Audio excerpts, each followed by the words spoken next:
Hi, Steve Dillon again. Today we're going to talk about, yesterday we talked about Arthur Pryor's Mouthpiece. Today I'm going to talk about Simone Mantia, the great trombone virtuoso and euphonium virtuoso. I have one of his mouthpieces. I bought it many years ago. Here it is. And how do I know this was Mantia's mouthpiece? Mantia did have a signature model made by Kahn, and that's this one. You can see the difference. But this one just says S Mantia and a number 2. Well, I had purchased it, and I was friends at that time with Alan Ostrander, the retired bass trombonist of the New York Philharmonic. And I knew Mr. Ostrander had studied with Simone Mantia, and I called him and I described the mouthpiece, and he says, I know the mouthpiece, I know it quite well.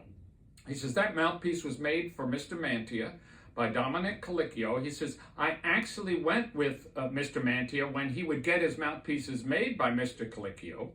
He said, Mr. Mantia would stand over him and watch him make him. So this one is his mouthpiece, and when many years later, I listened to the story, but I was always a little suspect. But many years later, I picked up a Colicchio New York mouthpiece, and they have very much the identical blank. Now, the difference between his mouthpiece and Pryor's is a little bit shorter.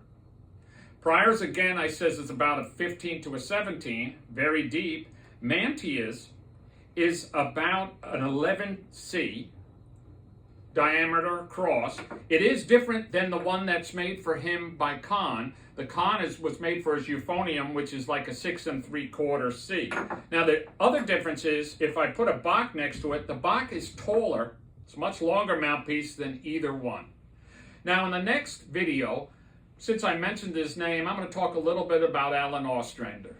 So until next time, thank you.